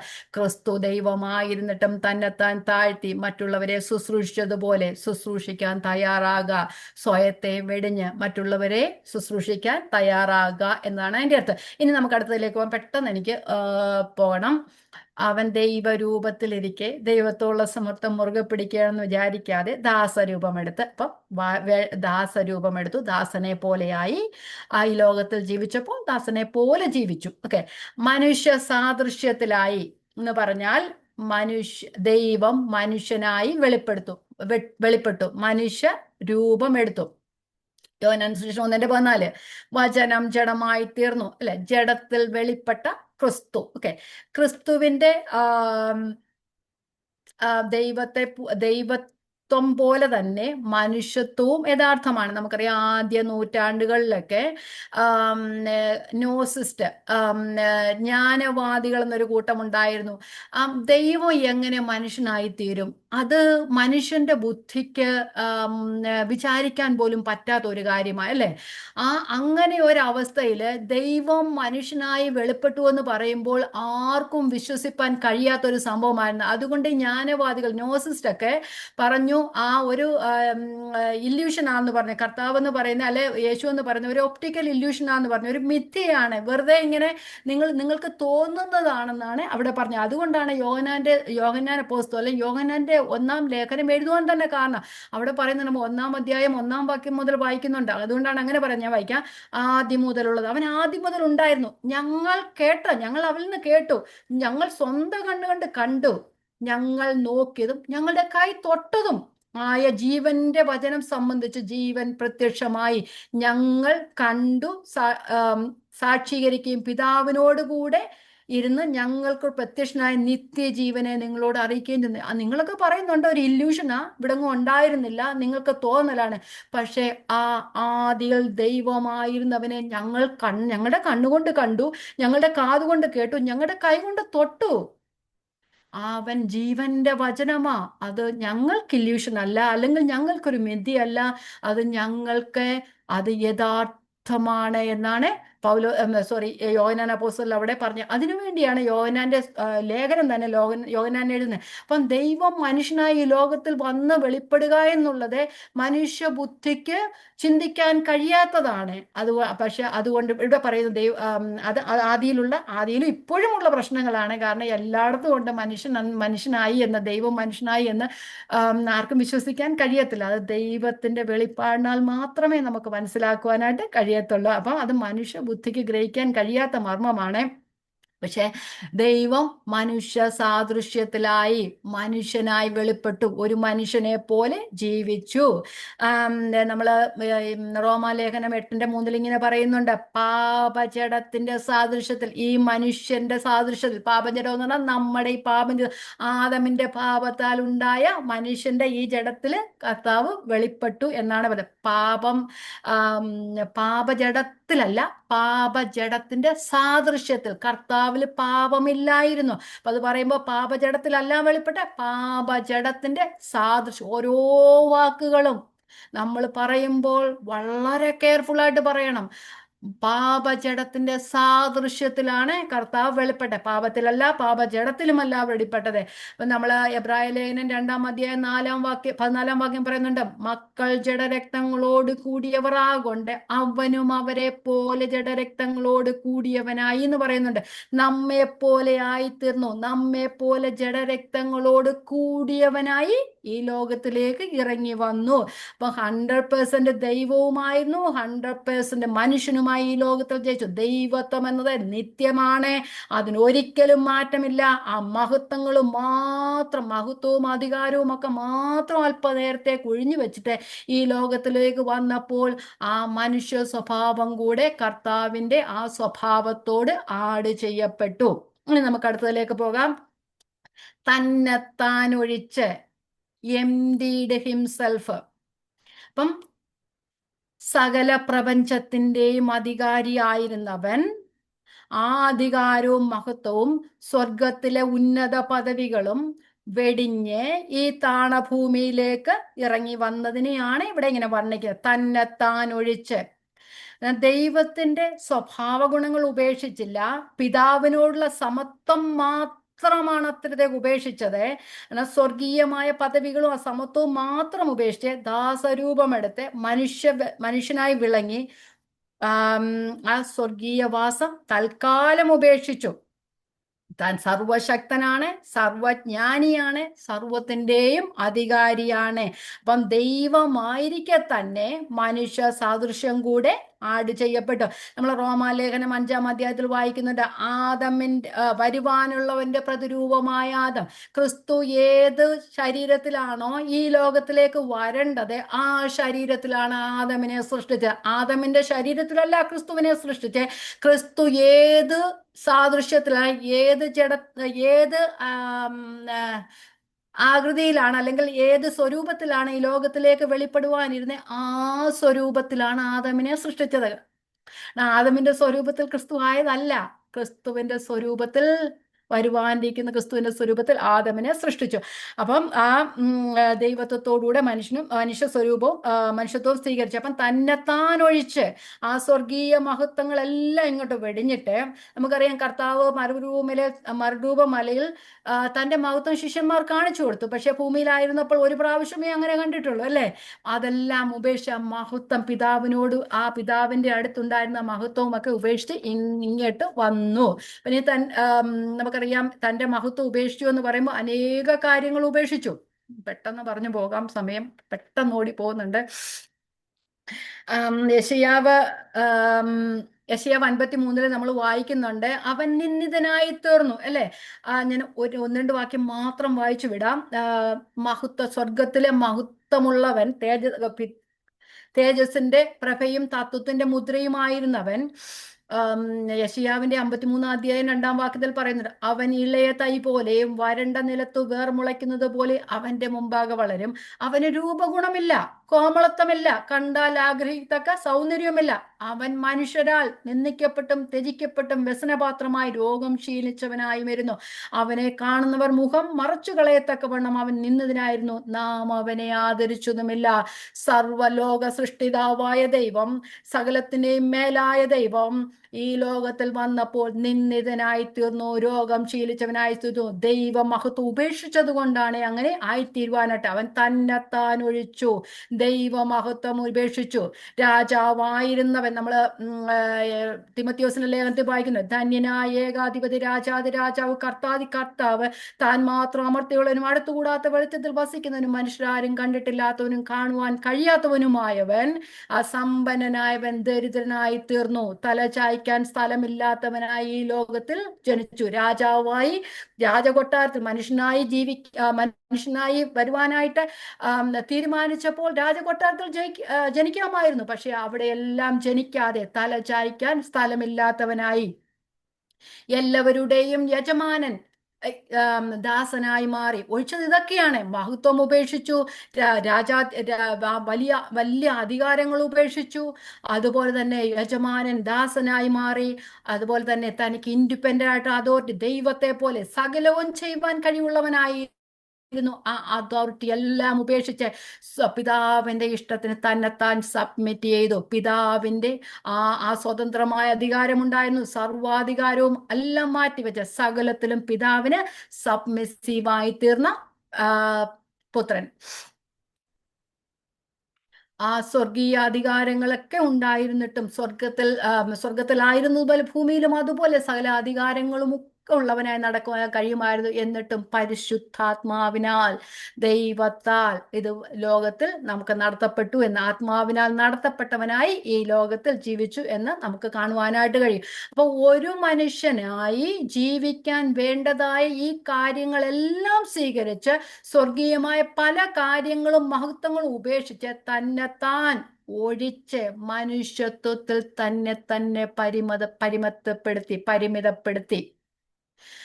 എല്ലാ അധികാരങ്ങളും ഉണ്ടായിരുന്നവൻ, ആ തേജസ് ഉണ്ടായവൻ, ആ മഹത്വം ഉണ്ടായിരുന്നവൻ, അതെല്ലാം ആ അതോറിറ്റി ഉണ്ടായവൻ, അതെല്ലാം ഉപേക്ഷിച്ച് തന്നെത്താൻ മനുഷ്യത്വത്തിൽ തന്നെത്താൻ പരിമിതപ്പെടുത്തി. ഒരു മനുഷ്യനായി ഞാൻ പലപ്പോഴും പറയുന്ന ഉദാഹരണമാണ്, നമ്മൾ ഇവിടെ ജീവിക്കുന്നവർക്ക് നാട്ടിൽ പോയി ജീവിക്കാൻ ഭയങ്കര ബുദ്ധിമുട്ടല്ലേ? അല്ലേ? നമുക്ക് ഭയങ്കര ബുദ്ധിമുട്ട്. ബാംഗ്ലൂരിലുള്ളവർക്ക് നാട്ടിൽ പോയി അധികം നാളെ ജീവിക്കാൻ ബുദ്ധിമുട്ടാ. അതുപോലെ തന്നെ നമ്മൾ ഈ ജീവിക്കുന്ന നമ്മുടെ ആ സ്റ്റാൻഡേർഡിൽ നിന്ന് നമ്മൾ ആ താണ രീതിയിലേക്ക് നമുക്ക് പോയാൽ ഭയങ്കര അഡ്ജസ്റ്റ് ചെയ്യും. പക്ഷെ കർത്താവ് അങ്ങനെയാണോ? കർത്താവ് സ്വർഗത്തിലിരുന്നവൻ ഈ ഭൂമിയിലേക്ക് ഇറങ്ങി വന്ന് മനുഷ്യനായി തീർന്ന് കർത്താവിന്റെ ആ പാപികളോടും ചുങ്കക്കാരോടും തന്റെ ശിഷ്യന്മാരോടും ഒക്കെ കൂടെ സഞ്ചരിച്ചു. എന്ത് ബുദ്ധിമുട്ടാ അല്ലേ? നമുക്ക് കുറച്ച് നാളത്തേക്ക് നാട്ടിൽ പോയി 2 മാസം 2 ആഴ്ച നിൽക്കാൻ ഭയങ്കര ബുദ്ധിമുട്ടാണ്. 2 ആഴ്ച കഴിയുമ്പോഴത്തേക്ക് ഇനി തിരിച്ചു വരണം. നാട്ടിൽ പോകാൻ എല്ലാവർക്കും വലിയ ഉത്സാഹമാണ്. പക്ഷെ 2 ആഴ്ച കഴിയുമ്പോൾ എല്ലാവർക്കും തിരിച്ചു വരണം. എന്താ? നമ്മുടെ ഇവിടുത്തെ സ്റ്റാറ്റസ് വ്യത്യാസമാണ്, നമ്മുടെ ജീവിത രീതി വ്യത്യാസമാണ്. അവിടുന്ന് നമുക്ക് താണു പോകാൻ നമുക്ക് ഇച്ചിരി ബുദ്ധിമുട്ടാണ്, അഡ്ജസ്റ്റ് ചെയ്യാൻ ഇച്ചിരി ബുദ്ധിമുട്ട്. എല്ലാവരെയും കാണാനും പോകാനും ഒക്കെ ആഗ്രഹമുണ്ട്. ഇച്ചിരി അവിടുത്തെ വരുമ്പോൾ ചൂട് കൂടുതലാണ്, പറയുന്നില്ല, ആവി കൂടുതലാണ്. ഓക്കെ, എനിവേ, കർത്താവ് മനുഷ്യനായി ജീവിക്കാൻ വേണ്ടതായ പല കാര്യങ്ങളും സ്വീകരിച്ച് സ്വർഗീയമായ പല കാര്യങ്ങളും ഉപേക്ഷിച്ച് തന്നെത്താൻ മനുഷ്യത്വത്തിൽ പരിമിതപ്പെടുത്തി. അതാണ് തന്നെത്താൻ ഒഴിച്ചു എന്ന് പറഞ്ഞാൽ. തനിക്ക് മുമ്പ് ഒരിക്കലും ഇല്ലാതിരുന്ന മനുഷ്യ സാദൃശ്യം സ്വീകരിച്ചുകൊണ്ട് തന്നെത്താൻ ഒഴിച്ചു. ഒരു നാളും ദൈവത്വം ഉപേക്ഷിച്ചില്ല. സ്വർഗീയമായ ആ പദവികളും ഒക്കെ ഉണ്ടായിരുന്നു. ദൂതന്മാരുടെ സേവയും താൽക്കാലികമായി ഉപേക്ഷിച്ചു. ദൈവം മനുഷ്യനായി തീരുവാൻ ഈ കാര്യങ്ങൾ ഉപേക്ഷിക്കേണ്ടതായിരുന്നു. മനുഷ്യരുടെ ജീവിക്കാൻ ദൈവത്തിന് ഈ കാര്യങ്ങൾ ഒരിക്കലും മനുഷ്യനായിത്തീരേണ്ട ആവശ്യമില്ലായിരുന്നു. അവൻ ദൈവം രൂപത്തിലിരിക്കെ ദൈവത്തോടുള്ള സമത്വം മുറുകെ പിടിക്കണമെന്ന് വിചാരിക്കാതെ കർത്താവിനെന്നും അവിടെ തന്നെ ഇരിക്കായിരുന്നു. പക്ഷെ നമ്മളെ ഓർത്തപ്പോൾ, പാപത്തിന്റെ അഗാധയിലേക്ക് വീണുപോയ നമ്മെ ഓർത്തപ്പോൾ, നമ്മുടെ കർത്താവ് തൻ്റെ സ്വർഗീയ മഹത്വങ്ങളെ ഉപേക്ഷിച്ച് താഴേക്ക് ഇറങ്ങി വന്നു. ഇനി മഹത്വം ഉപേക്ഷിച്ചു, തന്നെത്താൻ ഒഴിച്ച് എന്തുവായി? വേഷത്തിൽ മനുഷ്യനായി വിളങ്ങി. പുറമെ മനുഷ്യനായി തീർന്നു, കാഴ്ചയ്ക്ക് മനുഷ്യനായി തീർന്നു. ലൈക്നെസ് ഓഫ് മാന്, കാഴ്ചയിൽ സമ്പൂർണ്ണ മനുഷ്യനായിരുന്നു. 1 പേഴ്സൺ വിത്ത് 2 നേച്ചർ, ദൈവത്വവും മനുഷ്യത്വവും ഒരു വ്യക്തിയിൽ. 1 പേഴ്സൺ വിത്ത് 2 നേച്ചർ, ദൈവത്വവും മനുഷ്യത്വവും ഒരു വ്യക്തിയിൽ. കാഴ്ചയിൽ, സംസാരത്തിൽ, പ്രവൃത്തിയിൽ മനുഷ്യൻ. ഔട്ട്വേർഡ് അപ്പിയറൻസ് മനുഷ്യന്റെ, ഇൻവേർഡ് അപ്പിയറൻസ് ദൈവത്തിന്റെ. ഓക്കെ, അപ്പൊ maker of man became a man, മനുഷ്യനെ സൃഷ്ടിച്ചവൻ നമുക്ക് വേണ്ടി മനുഷ്യനായി തീർന്നു. അപ്പോൾ ആ വേഷത്തിൽ മനുഷ്യനായി വിളങ്ങി എന്ന് പറഞ്ഞു കഴിഞ്ഞാൽ, നമ്മൾ പിന്നെ ഒരു ഡ്രാമയ്ക്കൊക്കെ ഒരു വേഷം എടുക്കുമ്പോൾ അത് കുറച്ചു നേരത്തേക്കേ ഉള്ളല്ലേ. അപ്പൊ ഇവിടെ വിളങ്ങി എന്ന് പറഞ്ഞാൽ മറ്റു മനുഷ്യരെ പോലെ ആയിത്തീർന്നു. കർത്താവ് ഈ ലോകത്തിൽ ജീവിച്ചപ്പോഴേ തൻ്റെ ശിഷ്യന്മാരും ഒരുമിച്ച് പോയപ്പോൾ യൂദയ്ക്ക് ചുംബനം കൊടുത്ത കർത്താവിനെ കാണിക്കേണ്ടത് വന്നല്ലേ. ആ ശിഷ്യന്മാരിൽ ഒരുത്തനെ പോലെയായി, സാധാരണക്കാരിൽ സാധാരണയെ പോലെ മനുഷ്യനായി വിളങ്ങി. അല്ലേ? നമ്മൾ നാട്ടിൽ പോയാൽ നമുക്കായിരിക്കുന്ന പോലെ നമുക്ക് വിളങ്ങാനും നോക്കത്തില്ല അല്ലേ. നമുക്ക് നമ്മളെ ഇച്ചിരി താഴ്ന്നു പോയി കഴിഞ്ഞാൽ നമുക്ക് ഇച്ചിരി നമ്മുടെ സ്വഭാവത്തിനൊക്കെ വ്യത്യാസം വരും. അതൊന്നും മാറ്റം വന്നില്ല, മനുഷ്യനായി വിളങ്ങി. ഓക്കെ, ഇനി മനുഷ്യനായി വിളങ്ങി, തന്നെത്താൻ താഴ്ത്തി. ഹി ഹംബിൾഡ് ഹിംസെൽഫ്, മരണത്തോളം അനുസരണമുള്ളവനായി തീർന്നു. എത്രത്തോളം താഴ്ത്തി? മരണത്തോളം താഴ്ത്തി. നമ്മള് മനുഷ്യരായി ജനിച്ചത് എന്തിനാ? ജീവിക്കാൻ വേണ്ടിയാ. കർത്താവ് മനുഷ്യനായി ജനിച്ചത് മരിക്കാൻ വേണ്ടിയാ. നമുക്ക് വേണ്ടി മരിക്കാനായിട്ട്. പിതാവിന്റെ ഹിതമനുസരിച്ച് മരിക്കാനായി ഈ ലോകത്തിലേക്ക് വന്ന് മനുഷ്യ രൂപം എടുത്ത് മനുഷ്യ സാദൃശ്യത്തിലായി തീർന്നു. തന്നെത്താൻ താഴ്ത്തി, തന്നെത്താൻ ഒഴിച്ച് എവിടെ വരെയാ തന്നെത്താൻ താഴ്ത്തിയ? മരണത്തോളം. അതിന്റെ അപ്പുറത്തൊന്നുമില്ല. മരണമായി ഏറ്റവും അവസാനം. മരണത്തോളം അനുസരണമുള്ളവനായി തീർന്ന കർത്താവ്. അപ്പൊ മനുഷ്യനായി കർത്താവ് ജനിച്ചത് മരിക്കാനായി. സ്വർഗീയ സൗഭാഗ്യങ്ങളും മഹത്വവും ഉപേക്ഷിച്ചത് മരിക്കാനായി. ഹീബ്രൂസ് 5:8 ഇങ്ങനെ പറയുന്നുണ്ട്, പുത്രനെങ്കിലും താൻ അനുഭവിച്ച കഷ്ടങ്ങളാൽ അനുസരണം പ്രാപിച്ചു തികഞ്ഞവനായി തന്നെ അനുസരിക്കുന്ന ഏവർക്കും നിത്യരക്ഷയുടെ കാരണഭൂതനായി തീർന്നു. നമുക്ക് വേണ്ടി ക്രൂശില മരണത്തോളം അനുസരണമുള്ളവനായി തീർന്ന കർത്താവ് തന്നെത്താൻ താഴ്ത്തി. ഹംബിൾഡ് ഹിംസെൽഫ് എന്ന് പറഞ്ഞാൽ രാജാവിനെ പോലെ ജീവിച്ചില്ല, ദാസനെ പോലെ ജീവിക്കുകയായിരുന്നു. രാജകൊട്ടാരം വാസസ്ഥലമാക്കിയില്ല, തച്ചന്റെ വീട് തെരഞ്ഞെടുത്തു. സമ്പന്നതയ്ക്ക് പകരം ദാരിദ്ര്യം തിരഞ്ഞെടുത്തു. He humbled himself. ദൈവമായിരുന്നവൻ ഈ മനുഷ്യനായി, പൂർണ്ണ മനുഷ്യനായി ലോകത്തിൽ വന്നായിരുന്നെങ്കിലും നമ്മെ രക്ഷിക്കാമായിരുന്നു, അല്ലെ? ശിശുവായിരുന്നിട്ട് മരിച്ചാലും ദൈവമായതുകൊണ്ട് നമ്മെ രക്ഷിക്കാൻ കഴിയുമായിരുന്നു. പക്ഷേ 30 വർഷക്കാലം ഈ ലോകത്തിൽ ജീവിച്ചത് നമ്മെ ദൈവത്തിന്റെ സ്വഭാവം കാണിക്കാനായിരുന്നു. ശിശുവായിട്ട് മരിച്ചായിരുന്നെങ്കിലും നമുക്ക് രക്ഷ ഉണ്ടായിരുന്നു. പക്ഷെ അങ്ങനെയല്ല. ഈ ലോകത്തിൽ 30 വയസ്സുള്ളവനായി ആയിത്തീരാമായിരുന്നു ദൈവത്തിന്. അതല്ല, ആ ശിശുവായി മറിയയുടെ ഉദരത്തിൽ ആ പരിമിതപ്പെട്ടവനായി തീർന്നു. മറിയയുടെ ഉദരത്തിൽ ശിശുവായി തീർന്നു. സർവവ്യാപിയായവൻ ഒരു ഗർഭപാത്രത്തിന്റെ വിസ്തൃതിയിൽ ആയിത്തീർന്നു, അല്ലെങ്കിൽ ഒതുങ്ങിക്കൂടി. ലോക സൃഷ്ടിതാവ് നമുക്ക് ശലോമോൻ പറയുന്നുണ്ട്, നീ സ്വർഗത്തിലും സ്വർഗാതിസ്വർഗത്തിലും ഒതുങ്ങുന്നില്ലെന്ന് പറഞ്ഞ ആ ലോക സൃഷ്ടിതാവ് മറിയയുടെ ഉദരത്തിൽ ഒതുങ്ങി, ഒരു ശിശുവായി ഒതുങ്ങി. പ്രപഞ്ച സൃഷ്ടിതാവായവൻ, ഒരിക്കലും ആർക്കും കീഴടം കണ്ടാത്തവൻ, സകലവും അവന്റെ കാൽ കീഴാക്കി വെച്ചതാ പിതാവ്, അല്ലേ? അപ്പോൾ എന്തോ ചെയ്തു? ഭൂമിയിൽ മാതാപിതാക്കൾക്ക് അനുസരണമുള്ളവനായി തീർന്നു. ലൂക്കോസിന്റെ സുവിശേഷത്തിൽ നമ്മൾ 12-ാം വയസ്സ് വരെ കർത്താവിനെ കാണുന്നുള്ളൂ. അത് കഴിഞ്ഞിട്ട് പിന്നെ കാണുന്ന പരസ്യ ശുശ്രൂഷ. പക്ഷേ അവിടെ ഒരു വാക്യം എഴുതുന്നുണ്ട്, അവൻ ദേവാലയത്തിൽ നിന്ന് പുറപ്പെട്ട് മാതാപിതാക്കൾക്ക് അടങ്ങിയിരുന്നു എന്ന് പറയുന്ന ആ 30 വർഷക്കാലം മാതാപിതാക്കൾ അടങ്ങിയിരുന്നു. സകലത്തിനും മീതെ ഉന്നതായവനും ഒരിക്കലും മാതാപിതാക്കൾക്ക് അടങ്ങിയിരിക്കേണ്ട കാര്യമില്ല. താൻ സൃഷ്ടിച്ചവരെ തന്റെ മാതാപിതാക്കൾ, അല്ലേ? ഒരിക്കലും അടങ്ങിയിരിക്കേണ്ട അവർക്ക് കീഴ്പ്പെട്ടിരുന്നു. അതുപോലെ തന്നെ സർവജ്ഞാനിയായവൻ മാതാപിതാക്കളുടെ കുലത്തൊഴിൽ സ്വീകരിച്ചു. എന്തുവായിരുന്നു? തച്ചപ്പണി സ്വീകരിച്ചു. 30 വർഷം ഈ ലോകത്തിൽ ജീവിച്ചു. പക്ഷെ തനിക്ക് പോയി പരസ്യ ശുശ്രൂഷ ചെയ്യുമായിരുന്നു. പിതാവിന്റെ ഇഷ്ടത്തിന് 30 വർഷം കാത്തിരുന്നു. തന്റെ ശിഷ്യന്മാരെ തിരഞ്ഞെടുക്കുന്നതിന് മുമ്പേ ഒരു രാത്രി മുഴുവൻ പിതാവിനോട് പ്രാർത്ഥനയിൽ കഴിച്ചു. അപ്പൊ സകലത്തിനും അധികാരം ഉണ്ടായിരുന്നവൻ, സകല മഹത്വവും ഉണ്ടായിരുന്നവൻ, സകല അധികാരവും ഉണ്ടായിരുന്നവൻ ഇവിടെ സബ്മിസീവായി തീർന്നു. പിതാവിന്റെ ഇഷ്ടത്തിന് സബ്മിസീവായി തീർന്നു. ലോകത്തിലായിരുന്നപ്പോൾ തൻ്റെ അടുത്ത് വന്നവരെ എല്ലാം ശുശ്രൂഷിച്ചു. കുരുടന്മാരെ സൗഖ്യമാക്കി, മുടന്തരെ എഴുന്നേൽപ്പിച്ചു നടത്തി, കുഷ്ഠരോഗികളെ സൗഖ്യമാക്കി, മരിച്ചവരെ ഉയർപ്പിച്ചു. കർത്താവിന് അതിനൊന്നും അല്ല കർത്താവ് വന്നത്. ഈ ലോകത്തിൽ നമ്മെ രക്ഷിക്കാൻ ഇറങ്ങി വന്ന കർത്താവിന് അതാ ചെയ്യണമെന്ന് ഇരുന്നുമില്ല. പക്ഷെ അവരോട് സംസാരിച്ചപ്പോൾ, അവരോട് കൂടെ ഇരുന്നപ്പോൾ അവരോട് കരുണ തോന്നിയ കർത്താവ് അങ്ങനെയൊക്കെ ചെയ്തു. അപ്പോൾ അതുപോലെ തന്നെ നമ്മൾ കർത്താവിന്റെ ഭാഷ ദൈവിക ഭാഷയല്ലായിരുന്നു, മനുഷ്യരുടെ ഭാഷയായിരുന്നു. ലാവണ്യവാക്ക് നമ്മൾ മർക്കോസിന്റെ സുവിശേഷത്തിൽ പറയുന്നുണ്ട്, അവൻ അവർക്ക് മനസ്സിലാകുന്നത് പോലെ സംസാരിച്ചു. ആ ശിഷ്യന്മാര് സാധാരണ മനുഷ്യരായിരുന്നു, അവർക്ക് മനസ്സിലാവുന്നത് പോലെ കർത്താവ് സംസാരിച്ചു. നമ്മൾ ചിലവരൊക്കെ വർത്താനം പറയുന്നത് കേൾക്കുമ്പോൾ വലിയ പ്രാസമൊക്കെ വെച്ച് ആർക്കും മനസ്സിലാകുന്നുള്ള രീതിയിലാണ് പറയുന്നത് അല്ലേ. പക്ഷെ ദൈവമായിരുന്ന വലിയ വാക്കുകളൊക്കെ ഉപയോഗിക്കാമായിരുന്നു, അതെല്ലാം വിട്ടുകളഞ്ഞിട്ട് മനുഷ്യർക്ക് മനസ്സിലാകുന്ന ഭാഷയിൽ സംസാരിച്ചു. അപ്പൊ അതെല്ലാം തന്നെത്താൻ താഴ്ത്തിയതിന്റെ കാര്യങ്ങളാണ്. പരീക്ഷയ്ക്കായി തന്നെത്താൻ ഏൽപ്പിച്ചു. പിശാചിനാൽ പരീക്ഷിക്കപ്പെടുവാൻ അവനെ ആത്മാവ് മരുഭൂമിയിലേക്ക് നടത്തി. പോകേണ്ട ആവശ്യമില്ലായിരുന്നു. ആത്മാവിനാൽ നടത്തപ്പെട്ടവനായി പരീക്ഷയ്ക്കായി പരീക്ഷിക്കപ്പെടുവാനായിട്ട് തീർന്നു. രോഗം ശീലിച്ചവനായി, വിശപ്പും ദാഹവും ഉള്ളവനായി, സകലത്തിനും പിതാവിനും പരിശുദ്ധാത്മാവിനും സബ്മേസീവായി ജീവിച്ചു. അതുപോലെ തന്നെ മരണത്തിനായി വേറെ മാർഗം സ്വീകരിക്കാമായിരുന്നു. ദൈവം ഈ ലോകത്തിൽ വന്ന് ഏത് മരണം സ്വീകരിച്ചാലും നമ്മൾ രക്ഷ പ്രാപിക്കുമായിരുന്നു, നമ്മുടെ രക്ഷയ്ക്കായിരുന്നു. പക്ഷേ ഏറ്റവും നീചമായ ക്രൂശില മരണം തന്നെ കർത്താവ് സ്വീകരിച്ചു.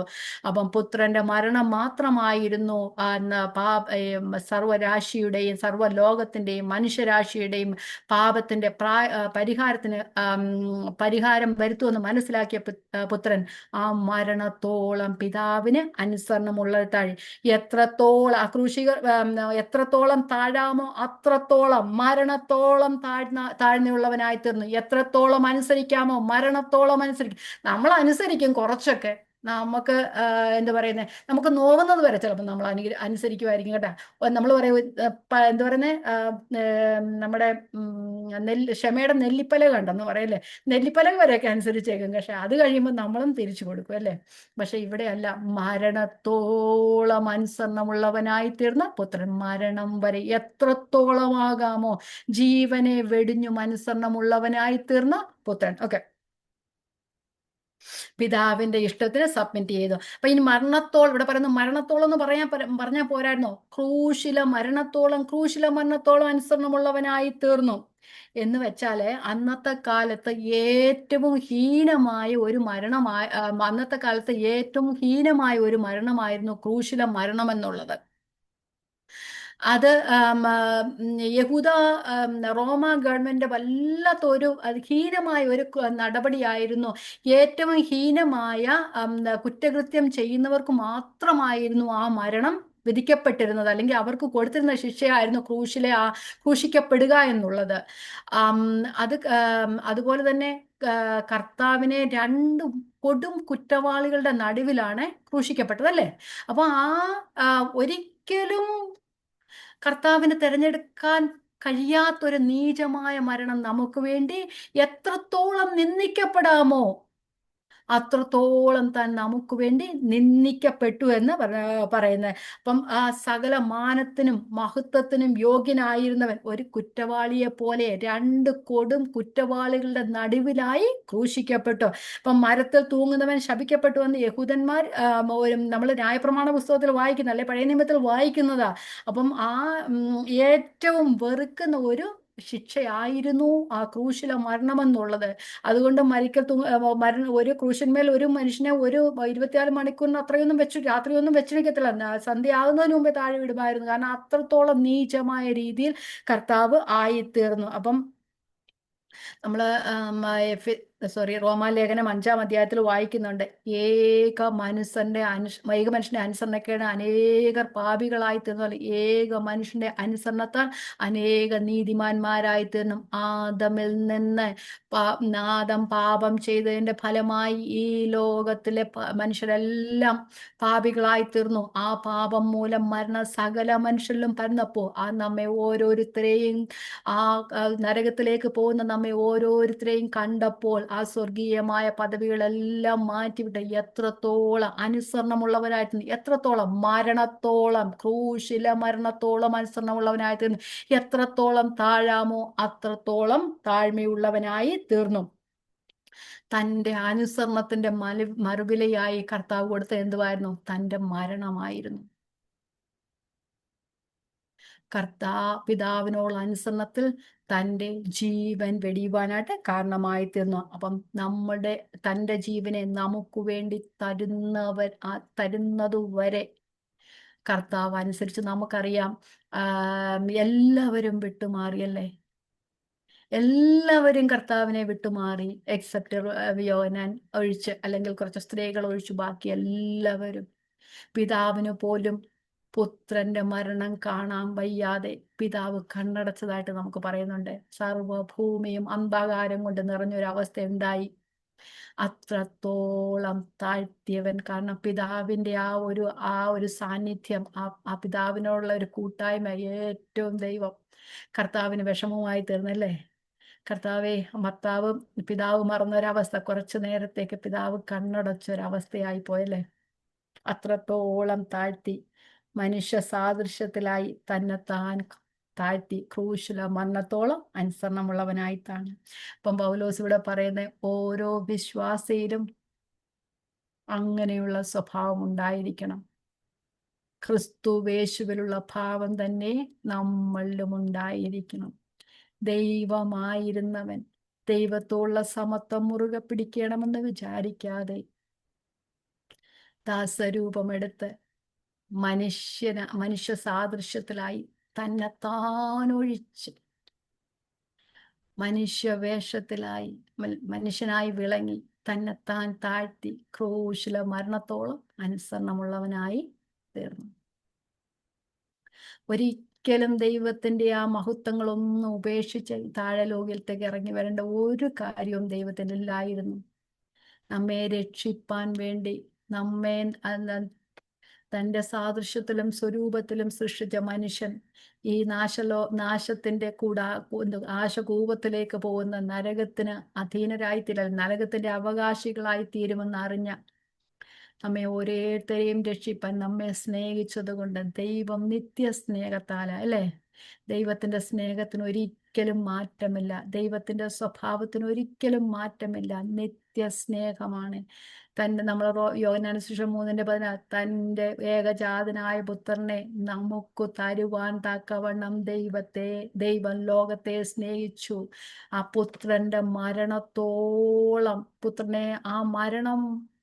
പുത്രന്റെ ജീവൻ പോലും നമുക്ക് തരാൻ വേണ്ടി ദൈവം ലോകത്തെ സ്നേഹിച്ചു. ദൈവം സ്നേഹിച്ചു, പിതാവായി ദൈവം സ്നേഹിച്ചു. പക്ഷെ പുത്രനും സബ്മിസീവായി തീർന്നു, പിതാവിന്റെ ഇഷ്ടം നടത്തുവാനായിട്ട്. എന്നും ദൈവത്തോടുള്ള ആ ഭാവത്തിൽ, അല്ലെങ്കിൽ ദൈവമായി സ്വർഗത്തിന്റെ ആ എല്ലാ കാര്യങ്ങളും അനുഗ്രഹങ്ങളും എല്ലാം, ആ സ്വർഗീയ വാസവും ദൂതന്മാരുടെ സേവയും ഒക്കെ അനുഭവിച്ചുകൊണ്ട് അവിടെ ഇരിക്കാമായിരുന്നു. ഒരിക്കലും ഈ താണഭൂമിയിലേക്ക് വരുവാൻ ആവശ്യമില്ലായിരുന്നവൻ മനുഷ്യ സാദൃശ്യത്തിലായി നമുക്ക് വേണ്ടി ഈ ലോകത്തിലേക്ക് ഇറങ്ങി വന്ന്. നമ്മൾ ചിലപ്പോഴൊക്കെ നമ്മൾ പറയും കർത്താവ് നമുക്ക് വേണ്ടി മരിച്ചെന്ന് പറയുമ്പോൾ നമ്മൾ എത്ര വില കൊടുത്തു നമ്മളൊന്നും ഓർക്കാറില്ലല്ലേ. ബാക്കി എന്നും ധ്യാനിക്കേണ്ടതാ. കർത്താവ് നമുക്ക് വേണ്ടി തൻ്റെ ജീവനെ തന്നെ ചെലവിടുകയും ചെലവായി പോവുകയും ചെയ്തു. അപ്പം നമ്മളിതെല്ലാം പഠിക്കുന്നത് നമുക്ക് ഈ ഹെഡ് നോളജ് കിട്ടാൻ വേണ്ടിയൊന്നും അല്ല. പണ്ട് ഒരു പയ്യൻ ഇങ്ങനെ പ്രാർത്ഥിച്ചതുപോലെ ഈ പിതാവ് പ്രാർത്ഥിക്കും, ഭയങ്കര രീതിയിലൊക്കെ പ്രാർത്ഥിക്കും. അവൻ പറയും, പിതാവിന്റെ ദൈവത്തെ ഒരു ചാൻ താഴോട്ട് 2 ചാൻ താഴോട്ട് ഇറക്കണമെന്ന് പറയും. ആ മേളിലിരിക്കുന്ന, ആ തലയിലിരിക്കുന്ന ഹൃദയത്തിലോട്ട് വരണം. അത് നമ്മുടെ ജീവിതത്തിന് അനുഭവമാകണം. അത് നമ്മുടെ ജീവിതത്തിൽ പ്രകടമാകണം. അതുകൊണ്ടാണ് പൗലോസ് താഴെയുള്ള വാക്യങ്ങളിൽ പറയുന്നുണ്ട്, നിങ്ങളുടെ രക്ഷയ്ക്കായി പ്രവർത്തിപ്പീൻ എന്ന് പറഞ്ഞാൽ നിങ്ങൾ രക്ഷയ്ക്ക് വേണ്ടി പ്രവർത്തിക്കല്ല, നിങ്ങളുടെ രക്ഷ പ്രവൃത്തിപഥത്തിൽ കൊണ്ടുവരുവീൻ. ക്രിസ്തുവിലെ ഭാവം നിങ്ങളിൽ ഉണ്ടായിരിപ്പീൻ. അവൻ ദൈവരൂപത്തിൽ ഇരുന്നിട്ടും ദൈവത്തോടുള്ള സമത്വം മുറുകെ പിടിക്കാതെ, ധന്യനായ ഏകാധിപതി രാജാതിരാജാവ് കർത്താതി കർത്താവ് അങ്ങനെ ഇരുന്നവൻ ഒരിക്കലും തൻ്റെ ആ സമത്വം, പിതാവുള്ള സമത്വം മുറുകെ അതുപോലെ ഇരിക്കാമായിരുന്നു. അത് മുറുകെ പിടിക്കണമെന്ന് വിചാരിക്കാതെ തന്നെത്താൻ ഒഴിച്ച്, എന്തൊക്കെയാ ഒഴിച്ചത്? എല്ലാം ഒഴിച്ച് സ്വർഗത്തിലും സ്വർഗാതിസ്വർഗത്തിലും ഒതുങ്ങാത്തവൻ ആ പരിമിതമായ മനുഷ്യത്വത്തിൽ പരിമിതപ്പെട്ടു. മനുഷ്യത്വത്തിൽ പരിമിതപ്പെട്ടു എന്ന് പറയുമ്പോൾ മനുഷ്യനായി ഈ ലോകത്തിൽ ജീവിക്കാനുള്ള എല്ലാ സ്വഭാവ ഗുണങ്ങളും ആയിത്തീർന്നു, അതുപോലെയായിത്തീർന്നു. എന്നിട്ട് മരണത്തോളം തന്നെത്താൻ താഴ്ത്തി, ക്രൂശില മരണത്തോളം അനുസരണമുള്ളവനായിത്തീർന്നു. അതുകൊണ്ടാണ് പൗലോസ് പറയുന്നത്, ആ ഭാവം തന്നെ നിങ്ങളിലും ഉണ്ടായിരിക്കട്ടെ. നമ്മളിലും ആ ഭാവം തന്നെ ഉണ്ടായിരിക്കെ നമുക്ക് പ്രാർത്ഥിക്കാം. നമ്മളെല്ലാവരും ബലഹീനരാ. ഞാൻ കഴിഞ്ഞ ക്ലാസ്സിൽ പറഞ്ഞ പോലെ വിശ്വാസത്താൽ ദൈവകൃപയാൽ രക്ഷിക്കപ്പെട്ട പാപികളാണ് നമ്മളെല്ലാവരും അല്ലേ. ദൈവത്തിന്റെ കൃപയാൽ നമ്മൾ ആരുമല്ല, നമ്മൾ ആരുമാണെന്ന് നമ്മൾ ചിന്തിക്കുകയും വേണ്ട. പൗലോസ് പറഞ്ഞ പോലെ ഞാൻ ആയിരിക്കുന്നത് ദൈവത്തിന്റെ കൃപയാലാകുന്നു. നമ്മെ വീണ്ടെടുത്ത ആ ദൈവ സ്നേഹത്തിനായി ദൈവത്തിന് സ്തോത്രം ചെയ്യാൻ, നമുക്ക് വേണ്ടി തന്നെത്താൻ ഏൽപ്പിക്കപ്പെട്ട പുത്രനെ നമുക്ക് വേണ്ടി തന്ന ആ പിതാവിന്റെ ആ സ്നേഹമോർത്ത് ദൈവത്തിന് സ്തോത്രം ചെയ്യുക. അതുപോലെ പിതാവിന്റെ ഇഷ്ടം നിവർത്തിപ്പാൻ ഈ ലോകത്തിലേക്ക് ഇറങ്ങി വന്ന പുത്രന്റെ സബ്മിസീവ് മൈൻഡ് നമുക്കും ഉണ്ടായിരിക്കണം. ദൈവ ഈ വചനങ്ങളെ നമ്മെ ഓരോരുത്തരെയും അനുഗ്രഹിക്കട്ടെ. ദൈവത്തിന്റെ നാമം വാഴ്ത്തപ്പെടുമാറാകട്ടെ. ദൈവത്തിന് സ്തോത്രം.